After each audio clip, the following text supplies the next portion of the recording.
ఉత్తరాయణ హేమంత ఋతో పుష్యమాస కృష్ణపక్ష ఈరోజు చతుర్థి విశేషమైన రోజు.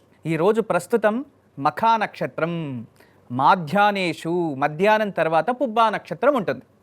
2 నక్షత్రాలు నిత్య నక్షత్రాలు అయ్యాయి, కానీ చతుర్థి మాత్రం ఒక తిథి. ఈరోజు మహోత్తరమైన రోజు. మఖా నక్షత్రం ప్రహర్త కాలంలో మఖా నక్షత్ర దేవతలు పితృదేవత అంటాం. పితృలోకానికి దేవత అధిపతి ఎవరు అంటే సూర్యనారాయణ. మఖా నక్షత్రంలో సూర్యనామ స్మరణ చేస్తే పితృదోషాలు తగ్గుతాయి. కానీ మనకందరికీ కూడా ధర్మశాస్త్రంలో విశేషంగా వర్ణించారు, మనము స్వయాజిత ఆస్తిని ఏదైతే సంపాదిస్తామో అదంతా కూడా దానికి అధిపతి లక్ష్మీనారాయణలంట.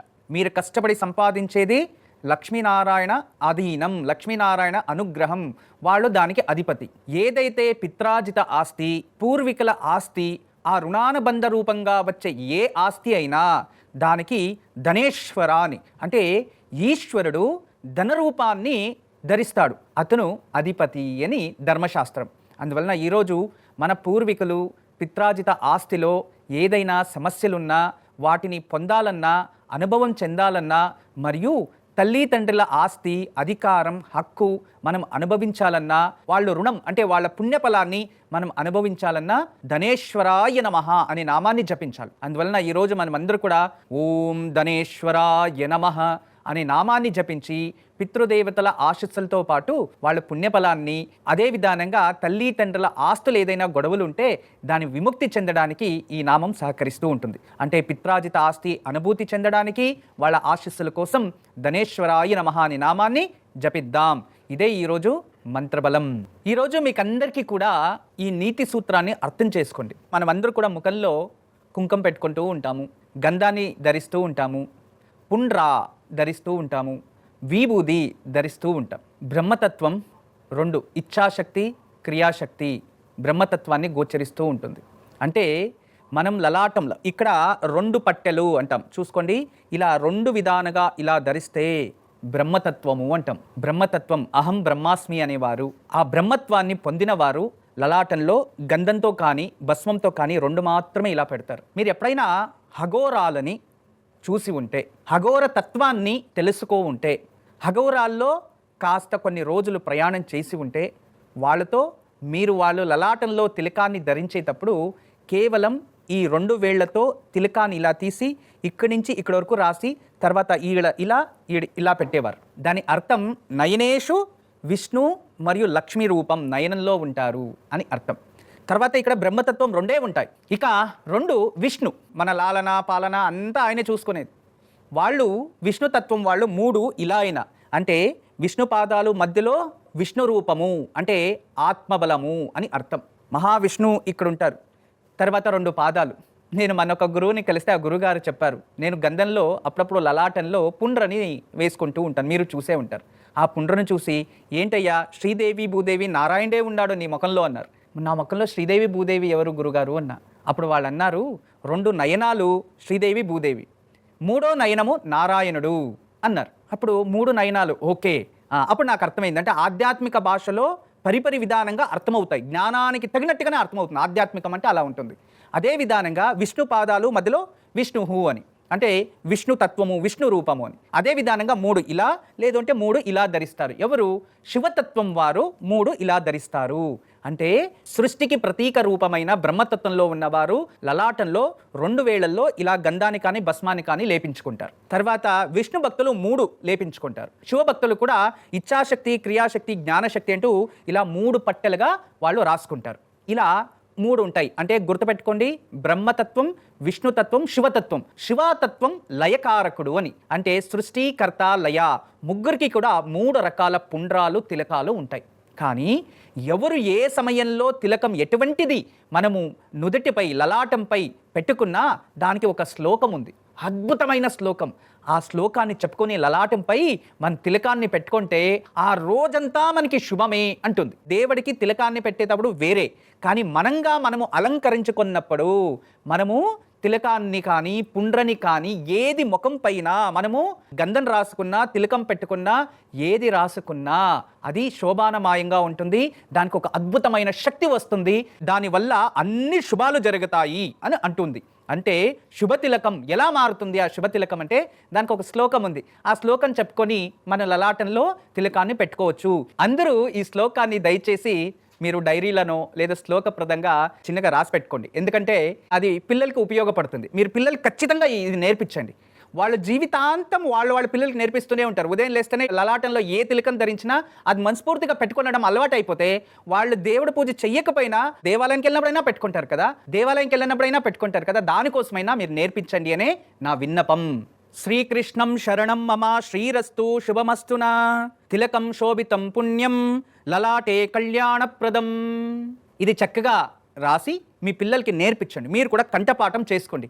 ఖచ్చితంగా చాలా అందం. శ్రీకృష్ణుల ఆశ్రయం ఎప్పుడు మాపై ఉంటుంది అని అర్థం. తదుపరి ఈ తిలకము చూసిన వారికి నేను వెళ్ళిన చోటంతా శుభప్రదంగా శోభానమానంగా ఉంటుంది. అంటే గౌరవ ఘనతలు మరియు శుభం ప్రాప్తించుగాక అని దీంట్లో ఉన్నది. అంటే శ్రీకృష్ణ ఆశీస్సుల వల్ల ఇవన్నీ మాకు ప్రాప్తించాలి, ఇది శుభ తిలకము అని అర్థం. మీరు శ్లోకం చెప్పకుండా తిలకం పెట్టుకున్నారు అనుకోండి, ఏ పూజలు చేసినా తిలకం పెట్టుకుంటాం. అర్థమైందా? ఇది భగవంతుని తిలకం అవ్వాలంటే ఈ శ్లోకాన్ని మీరు చెప్పుకొని పెట్టుకుంటే అది శుభప్రదమైన శ్లోకము అని అర్థం. ఇక ఈరోజు తారాబలం, ఈరోజు 2 నక్షత్రాలు, మధ్యాహ్నం వరకు ఒక నక్షత్రం, తదుపరి ఒక నక్షత్రం కదా, అందువల్ల తారాబలం మధ్యాహ్నం వరకు, తదుపరి వేరే ఫలాలు ఉంటాయి. 2 మీకు తెలియచేస్తాను. ప్రస్తుతం నిత్య నక్షత్రంలో మఖా నక్షత్రం, తదుపరి పుబ్బా నక్షత్రం ఉంటుంది. ఈ విధానంగా ఉన్నప్పుడు మనకి ఎటువంటి ప్రభావం ఉంటుంది ఈరోజు అనే దాన్ని తెలుసుకుందాం. ముందుగా అశ్విని మఖ మూల ఈ నక్షత్రం వారికి జన్మతారా. మధ్యాహ్నం వరకు కాస్త ఆరోగ్య విషయంలో జాగ్రత్తగా ఉండండి. ఫుడ్ ఇన్ఫెక్షన్ కావచ్చు, ఏదైనా నార్మల్ సమస్యలు ఉంటాయి. మధ్యాహ్నం తర్వాత సంపత్తారా ఉంటుంది. మీకు ఆర్థికంగా అభివృద్ధి అవ్వడం, ఫైనాన్సు లావాదేవీ, డబ్బులు రావడం, లేదా మీరు ఏదైనా కొనుక్కోవడం, ఇటువంటివి చేయొచ్చు. చాలా మంచిగా ఉంటుంది. మధ్యాహ్నం తర్వాత చక్కగా ఉపయోగం చేసుకోండి. ఇక భరణి పుబ్బ పూర్వాషాఢ నక్షత్రం వారికి పరమమిత్రతారా ప్రస్తుతం. మధ్యాహ్నం వరకు చాలా యాక్టివ్గా చాలా బాగుంటారు. మధ్యాహ్నం తర్వాత ఏదైనా డ్రౌజీగా ఫీల్ అవ్వచ్చు, ఏదైనా దృష్టి దోషాలు తాకచ్చు మీకు. అందువలన నీరసం అయిపోవడం, కోపంగా ఉండడం, చిరాగ్గా ఉండడం, తినింది జీర్ణం కాకుండా పోవడం, ఇటువంటివి ఏమైనా జరిగితే కాస్త జాగ్రత్తగా ఉండండి. ఇక కృతిక ఉత్తరాషాఢం వారికి ప్రస్తుతం మిత్రతార ఉంటుంది. చాలా బాగుంది ప్రస్తుతం మిత్రతారా బలం. మధ్యాహ్నం పరమమిత్రతార, అది ఇంకా బాగుంటుంది. ఈ రోజంతా మీకు అదృష్టమే. మంచి పనులు చేయండి, మంచి రోజు, మంచి పనులు చేసి మంచి నిర్ణయాలు తీసుకుంటే ఆ జీవితాంతం మంచిగా ఉంటుంది. ఇక రోహిణి అస్త శ్రవణ నక్షత్రం వారికి ప్రస్తుతం నైదవతార వధతార అంత మంచిది కాదు. మధ్యాహ్నం వరకు మీకు కోపం ఎక్కువ ఉంటుంది, చిరాగ్గా ఉంటారు, ఎవరు ఏం చెప్పినా అరుస్తూ మాట్లాడడం, ఇటువంటివి చేసేస్తూ ఉంటారు. కొంచెం జాగ్రత్తగా ఉండండి. మధ్యాహ్నం తర్వాత మిత్రతారా బాగుంది. మిత్రులను కలవడం, కాస్త టైం స్పెండ్ చేయడం, ఏదైనా మంచి నిర్ణయాలు తీసుకోవడం, మీటింగ్స్ అరేంజ్ చేసుకోవడం, ఇవన్నీ కూడా మీ ఫేవర్గా ఉంటాయి. మధ్యాహ్నం తర్వాత చక్కగా ఉపయోగం చేసుకోండి. ఇక మృగశిర చిత్త ధనిష్ట నక్షత్రం వారికి ప్రస్తుతం సాధక తార ఉంది. సాధక తార చాలా మంచిది. మీరు ఏదనుకున్నా కూడా సాధించుకోగలరు. మధ్యాహ్నం వరకు చాలా ఫేవర్గా ఉంటుంది మీకు. మధ్యాహ్నం తర్వాత వదతార, ఆ సమయంలో మీరు ఏ నిర్ణయాలు తీసుకున్నా, ఇతరులకి ఇబ్బంది పెట్టినా, ఫోర్సబుల్గా మీరు ఏది నిర్ణయాలు తీసుకున్నా, వేరే వాళ్ళకి ఒత్తిడి పెట్టి పని చేపించుకున్నా భవిష్యత్తులో దానివల్ల కాస్త సమస్యలు వస్తాయి, జాగ్రత్త వహించండి. ఆరిద్ర స్వాతి శతభిషం వారికి ప్రత్తరితార ప్రస్తుతం అంత మంచిది కాదు. మధ్యాహ్నం పైన సాధక తార ఉంటుంది. సాయంత్రం అవుతూ మీకు అదృష్టం కలిసి వస్తుంది. ఈ రోజంతా పొద్దున్నే కాస్త డిస్టర్బెన్స్గా ఉంటుంది, కన్ఫ్యూజన్ స్టేటస్లో ఉంటారు. వెళ్ళాలా వద్దా, పోతే ఏమవుతుందో, పోకపోతే ఏమవుతుందో, ఈ కన్ఫ్యూజన్లో ఉంటారు. మధ్యాహ్నం పైన ఫేవరెట్గా ఉంటుంది. మీరు ఏ పనైనా చేసుకోండి, సాధించుకోండి. ఇక పునర్వసు విశాఖ పూర్వ భాద్రపద నక్షత్రం వారికి ప్రస్తుతం క్షేమతార ఉంది. మధ్యాహ్నం పైన ప్రత్తరితార. మధ్యాహ్నం వరకు అన్ని విధాల శుభ ప్రతిఫలాలు మీ వైపు ఉంటాయి. మధ్యాహ్నంపై కాస్త మానసికంగా ఒత్తిడి ఎక్కువ ఉంటుంది. కొంచెం ఏదైనా అలర్జీ లాగా అవుతూ ఉంటుంది. మనసు చంచలంగా ఉంటుంది, డల్గా ఉంటారు. ఏదైనా అపవాదాలు అవమానాలు రావచ్చు. అందువల్ల మౌనంగా ప్రశాంతంగా అందరితో నవ్వుతూ మాట్లాడుకొని అలా టైం వృధా చేయకుండా ఉపయోగం చేసుకోండి.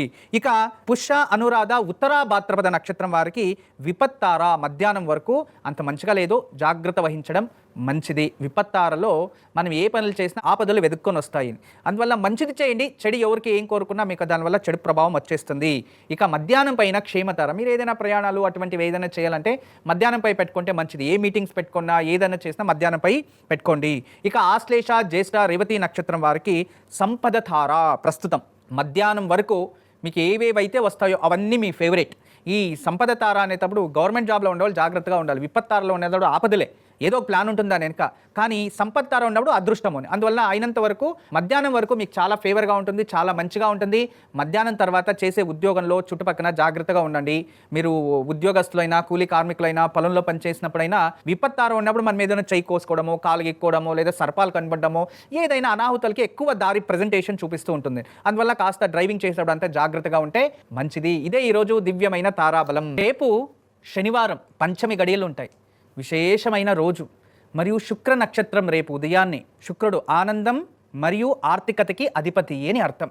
అలా రేపు ఎవరికైనా ఆర్థిక పరిస్థితుల్లో ఇబ్బంది ఉంటే, ఉద్యోగం లేకుండా బాధపడుతూ ఉంటే, ఏదైనా ఆర్థిక సమస్యలో చిక్కు వేసుకొని ఉంటే, ఏదైనా డబ్బులు రావాల్సినది పెండింగ్ పడుతూ ఉంటే త్వరగా అప్పుల నుంచి విముక్తి చెందాలని కోరుకొని ఇంట్లోనే ఒక కొబ్బరికాయ కానీ కొబ్బరి బొండం కానీ ఉంటే ఆ నీళ్లు తీసుకొని ఒక గ్లాస్లో లేదా ఒక రాగి చెంబులో వేసుకొని ఉదయాన్నే రావి చెట్టు వేప చెట్టు దగ్గర తీసుకెళ్ళండి. ఆ రావి చెట్టు కింద నిల్చుకొని మూలతో బ్రహ్మరూపాయ, మధ్యతో విష్ణు రూపనే, అగ్రతో శివరూపాయ, వృక్షరాజాయ నమః అనుకొని, నారాయణ స్వరూపుడైన వృక్షరాజా మాకు ఈ సమస్య నుంచి బయటకి వచ్చేలా చెయ్యి.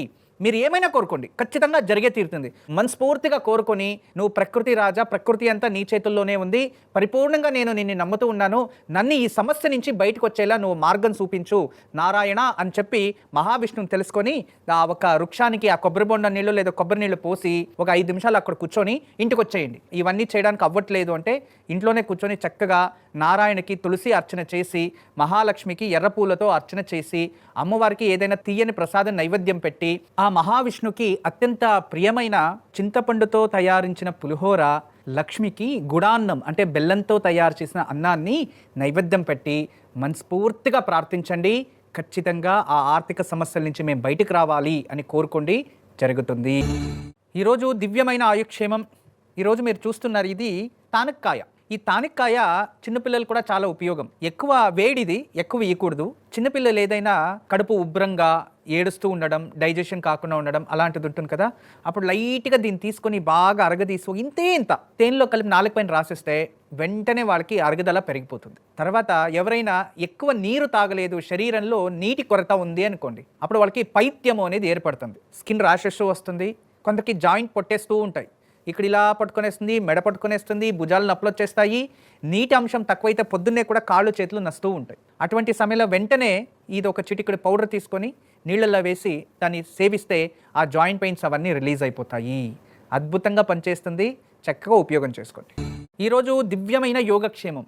ఈరోజు మీకు తెలిసినదే సంకష్టహర చతుర్థి, పుబ్బా నక్షత్రంలో ఉంటుంది. ఈరోజు సాయంత్రం మహాగణపతికి తెల్ల జిల్లేడు పూలమాల వేయాలి, ఎర్ర చందనం తిలకంగా పెట్టాలి, కొన్ని ఎర్ర అక్షతలు తయారు చేసుకోవాలి, వాటితో భగవంతునికి అర్చించాలి. దూర్వయుగ్మ స్తోత్రము అని వస్తుంది, లేదా దూర్వ గణపతి స్తోత్రం అని అంటారు. ఆ స్తోత్రంతో లేదా అష్టోత్రంతో గరక పెట్టి నెయ్యి దీపాలు వెలిగించి గణపతికి విశేషంగా ఈరోజు చెలివిడి అంటాం కదా, అటువంటిది తయారు చేసి నైవేద్యం పెట్టాలి. అలా చేసి నైవేద్యం పెట్టి గణపతి ముందు లక్ష్మీ గణపతి స్తోత్రం అని కూడా ఉంది, గుర్తుంచుకోండి, లక్ష్మీ గణపతి మంత్రం అని ఉంది, దాన్ని ధ్యానం చేసినా లేదు లక్ష్మీ గణపతి స్తోత్రాన్ని పారాయణం చేసుకున్నా, ఇవేది మాకు తెలీదు అంటే గం గణపతయే నమః అని భక్తిపూర్వకంగా భగవంతుని కోరుకొని మీరు పిల్లలకి మంచి విద్యాభ్యాసం ఇవ్వాలి స్వామి అని కోరుకోండి. ఇదే రోజు గణపతి రుణ విమోచక స్తోత్రం చదువుకుంటే అప్పుల బాధ నుంచి త్వరగా బయటపడతారు. బయటపడ్డామంటే మనం ఎప్పుడు మన జీవితాలు అప్పులు చేసుకునే బతుకుతూ ఉన్నాం అనుకోండి, అవి రాకుండా అయిపోతాయి. కష్టపడి సంపాదించిన అంతో ఇంతో సేవింగ్స్ అయి దాంతో బతకడం ప్రారంభమవుతుంది. అయినంత వరకు ఈ పూజని ఆచరించండి. ఈరోజు ఉత్తరాయణ పుణ్యకాలంలో మొదటి సంకష్టహర చతుర్థి, చక్కగా ఆచరించండి.